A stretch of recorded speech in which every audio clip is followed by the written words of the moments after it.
These 9 people don't deserve your trust and respect. Stoicism. Think about how you feel when you are with people who seem to be honest and reliable, but then you find out they are the ones who make you feel uneasy. How would you react if I tell you the 9 kinds of people who, even though they look good, are not worthy of your trust and respect? This might be the secret to changing your relationships for the better.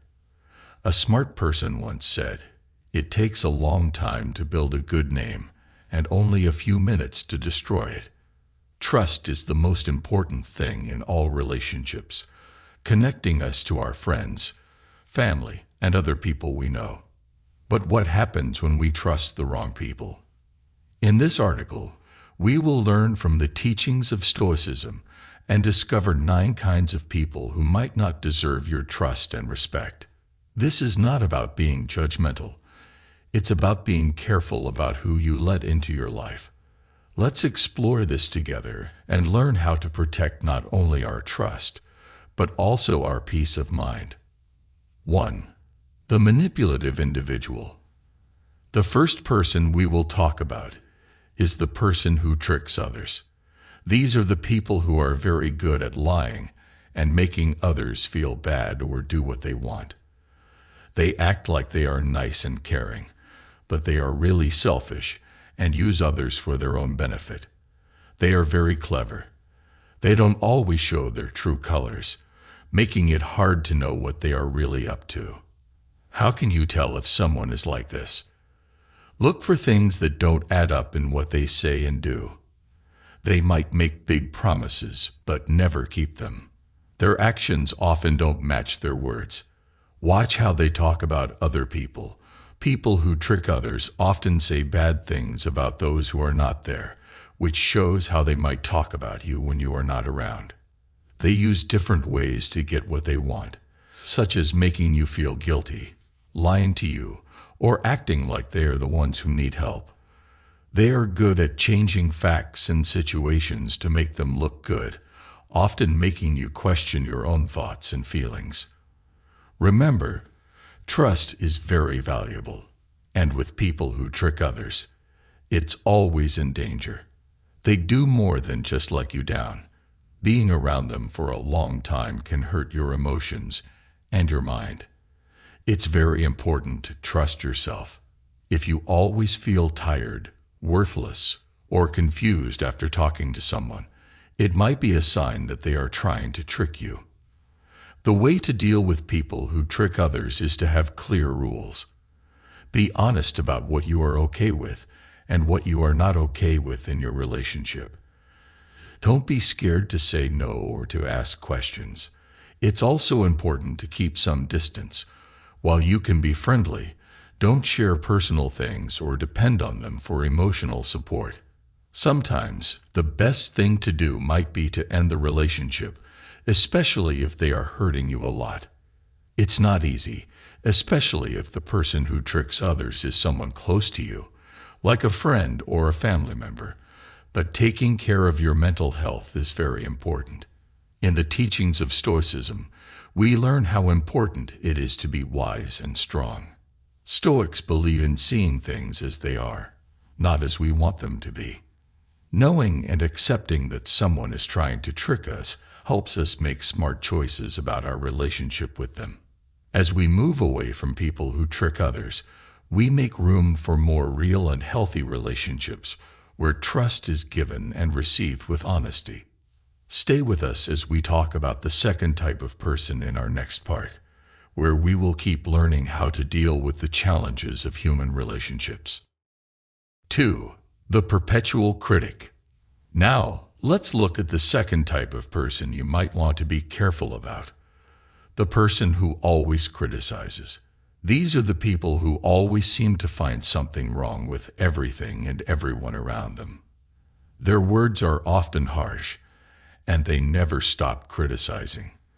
It doesn't matter if it's your decisions, your goals, or even small things, nothing is good enough for them. But what's really worrying about people who always criticize is not just their negativity, but the reasons behind it. Often, they are not really criticizing the people they talk about but themselves. They might be putting their fears, failures, or self-hate onto others. So, how do you handle such people? First, it's very important to know the difference between constructive criticism, which is meant to help, and destructive criticism, which only wants to hurt. Listen to what they say, but more importantly, watch why they say it. If you see that their criticism is often without reason and full of negativity, it's a sign to keep your distance. Talking to people who always criticize can be tiring. It's like trying to fill a cup that has a hole at the bottom. No matter how much good things you say, it never seems to be enough. Remember, in Stoicism, we learn how important it is to focus on what we can control. While you can't control what others say, you can control how you respond to it. Having rules is very important. Say in a nice but strong way that while you are open to helpful feedback, unnecessary negativity is not okay. If they keep doing it, think about talking to them less. Your peace of mind and self-worth are too important to be ruined by constant criticism. In short, the person who always criticizes teaches us a valuable lesson in self-respect and strength. By choosing not to let their negativity affect you, you protect your inner peace. As we go on in our article, let's take with us the wisdom to know what criticism to listen to and what to ignore. Next, we'll talk about the third type of person, continuing our journey towards learning and Stoic wisdom. 3. The fair weather friend. We go on with our journey and meet the third type, the friend who leaves when things get tough. These are people who seem happy and friendly when everything is fine, but as soon as you face a problem, they are gone. Their friendship is like a feather in the air. It stays with you when the sun is shining, but it flies away when the rain comes. The friend who leaves when things get tough is often nice and fun, making you think you have a real bond. But their loyalty is as short as their stay. They are there for the fun times, the parties, and the happy moments. But when you need help, comfort, or someone to talk to, they disappear. It can be hard to spot a friend who leaves when things get tough, especially when times are good. But watch how they act when you tell them about your troubles or ask for their help. Do they change the topic, make reasons, or just go away until things get better? This shows that they are not a true friend. To deal with such people, you need to be both kind and careful. It's okay to have fun with them, but don't depend on them for emotional support or share your secrets with them. In the way of Stoicism, we learn to value our inner strength and the power that comes from ourselves. Depending too much on friends who leave when things get tough can make you weak for life's challenges. So enjoy the good times with them, but also make friends with people who are always there for you. These are the friends who will support you no matter what, the ones who really deserve your trust and respect. As we leave the friend who leaves when things get tough, we get ready to meet the fourth type of person in our journey. Each person we see on this road teaches us something important about ourselves and the world. Stay with us as we keep learning from these wise lessons. 4. The gossip monger. Next, we look at the fourth type of person to be careful of, the person who loves to talk about others. This person enjoys gossip and stories, often telling things that are not their business. Their talks are a maze of he did this, she did that, full of details about other people's lives that are not true or important to them. People who love to talk about others often act like they know everything or they are part of the group. But the truth is their habit of talking about others is a sign of bigger problems. It may come from a need for attention, a wish to feel better, or a try to hide their own lives. The risk of talking with a person who loves to talk about others is two-sided. Firstly, it makes you part of a net of stories that are not checked and may hurt others. Secondly, and maybe more importantly, it shows how your own stories might be treated. Remember the saying, if they talk to you about others, they will talk about you to others. How do you deal with a person who loves to talk about others? The key is not to give them more fuel. Be careful about what you tell them, and don't join in talks that are about gossip. When you hear gossip, a Stoic way is to either change the talk to more helpful topics or to kindly leave. In Stoicism, we are told to focus on our actions and good qualities rather than talking about others for no reason. This way not only keeps our honesty, but also keeps our mental peace. As we move on from the person who loves to talk about others and go ahead, let us take with us the wisdom to talk in ways that make us and others happy and add something good to our lives and theirs. Next, we will learn about another interesting type of person on our journey of learning and understanding. 5. The Narcissist. In this part of our exploration, we meet the Narcissist. This person thinks that everything is about them. They can be very attractive and charming, making you feel drawn to them. But this charm is not real. It hides their selfishness and lack of care for others. The narcissist uses relationships to make themselves feel good and get what they want.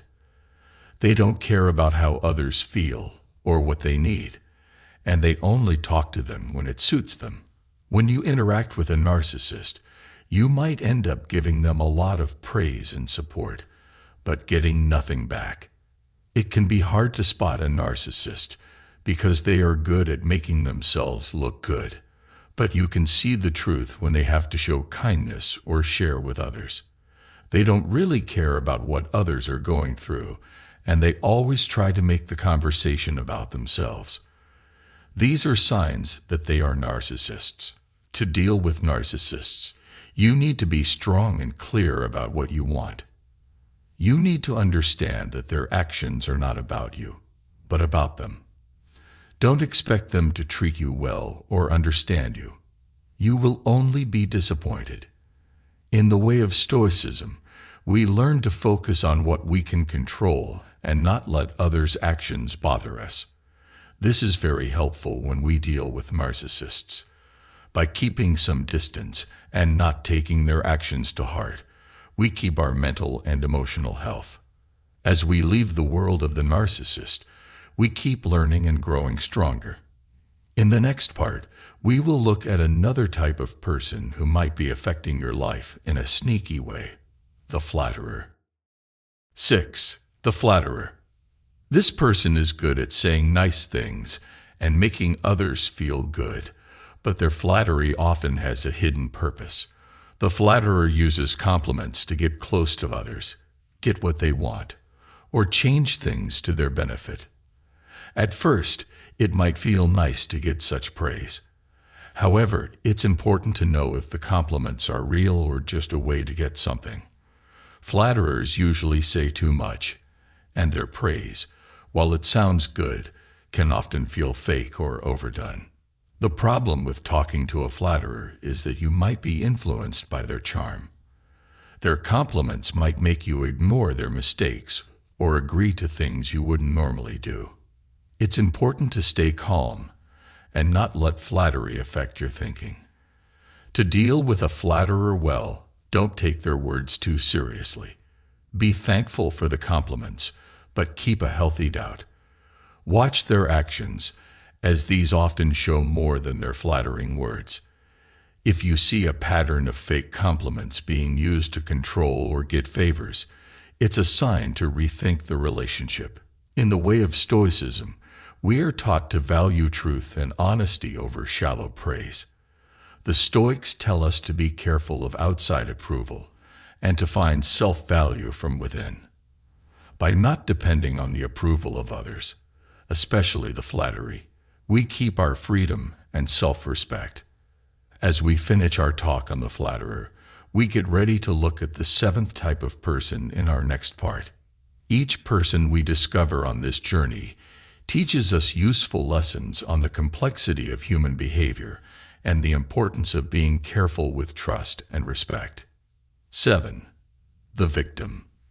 This person always thinks that they are unlucky and have no power over their situation. They see themselves as the always loser, unfairly treated by life, people, and events. While it is important to feel for those who have problems, the victim makes this their main identity, often using it to get sympathy or avoid taking responsibility. The problem with the victim is that they never admit that they have any part in their own troubles. They often avoid being responsible, saying that all their problems are caused by outside things. Talking to them can be very tiring, as their story is full of complaints and sadness, leaving no space for positive or helpful talk. To spot a regular victim, you need to notice their habit of blaming others and making their issues someone else's fault. They hardly ever do anything to improve their situation, choosing to stay in their imagined weakness. When you deal with the victim, you need to keep a balance between kindness and self-care. It is good to give support and advice, but be careful of being pulled into their circle of negativity. Encourage them to take charge of their actions and to look for solutions instead of just crying about their fate. In the way of Stoicism, we learn to focus on what we can control: our actions, reactions, and thoughts.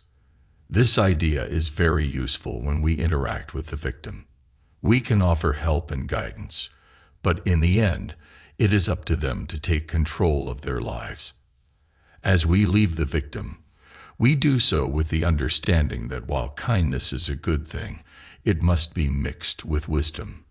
Knowing when to help and when to step away is important in keeping our emotional health. 8. The green-eyed. The 8th type of person we will meet is the green-eyed. This is someone who secretly feels bitter about other people's achievements and happiness. They might act like they are happy for you, but deep down, they are often filled with envy and insecurity. Envy is a sneaky feeling. It does not always show itself, making it one of the harder traits to spot. The green-eyed person might say nice things to you, but with a hidden insult or a sarcastic tone. Their envy can also show up in ways that try to make you look bad or ruin your success.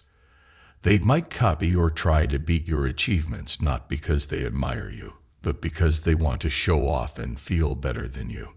Spotting envy can be tricky, as it often pretends to be friendly or respectful. Watch how they react to your good news or accomplishments. Do they seem genuinely happy for you, or do they always find something to criticize or complain about? Do they often measure their success against yours? Handling green-eyed individuals requires skill and a strong sense of self-value. Don't let their envy make you feel less proud or happy about your achievements. Enjoy your success, but be careful who you share it with. While you might be tempted to tell a green-eyed person your good news, it might be wiser to keep it to yourself. In Stoic philosophy, we are taught to focus on our own journey and not be affected by others' negative feelings. Envy is a sign of the other person's inner problems, not a true measure of your value. By knowing this, you can deal with the green-eyed without letting their negativity get to you. As we finish our talk on the green-eyed, we get ready to reveal the 9th and last type in our exploration. Each type of person we have learned about gives us a better understanding of human behavior and the importance of choosing our friends carefully. 9. The narrow-minded. We have reached the end of our journey with the 9th and final type of person, the narrow-minded. This is someone who always makes fast and harsh judgments about others. They usually have fixed views of the world and are not tolerant of opinions and ways of living that are different from their own. The narrow-minded person is quick to put labels, find faults, and reject others without trying to understand where they are coming from. Dealing with the narrow-minded can be hard because their harsh comments often lack kindness and insight. They may think they are morally or intellectually better than others, believing their way of thinking is the only right one. Their judgments are not just views. They are statements that can affect relationships and social situations. To spot the narrow-minded, look for signs of stiffness in their opinions and a lack of curiosity about different viewpoints. They are often not willing to have a meaningful conversation, choosing instead to force their opinions on others. When talking to the narrow-minded, it's important to keep your values and not be influenced by their small-mindedness. Be loyal to your beliefs and avoid getting into useless arguments. The key is to accept their views without taking them personally. You can agree to disagree while keeping a polite distance. In Stoic philosophy, we are taught the importance of building our character and judgments based on logic, kindness, and understanding. We are encouraged to be broad-minded and to see the worth in diverse perspectives. This approach helps us to talk to the narrow-minded without being bothered by their small views. Conclusion. We have come to the end of our series on the 9 types of people who might not be worthy of your trust and respect. It's important to remember that this is not about judging others ourselves. Instead, it's about being careful and making smart choices about the people we let into our lives. Each of these personality types shows us something useful about human nature and the importance of having positive, supportive, and broad-minded individuals around us. Thank you for joining us on this eye-opening journey through the complicated world of human relationships. As we deal with others, let's keep the wisdom and discernment we've learned. Remember, the quality of our relationships affects our happiness and well-being a lot. Choosing carefully who we trust and respect is not just about keeping ourselves safe. It's about creating a life full of real connections and positive experiences. In the spirit of Stoicism, let's accept the power of emotional strength, the worth of true understanding, and the force that comes from knowing ourselves and others deeply. As we move ahead, let's use these insights to build richer, more meaningful relationships that improve both our lives and those of the people around us.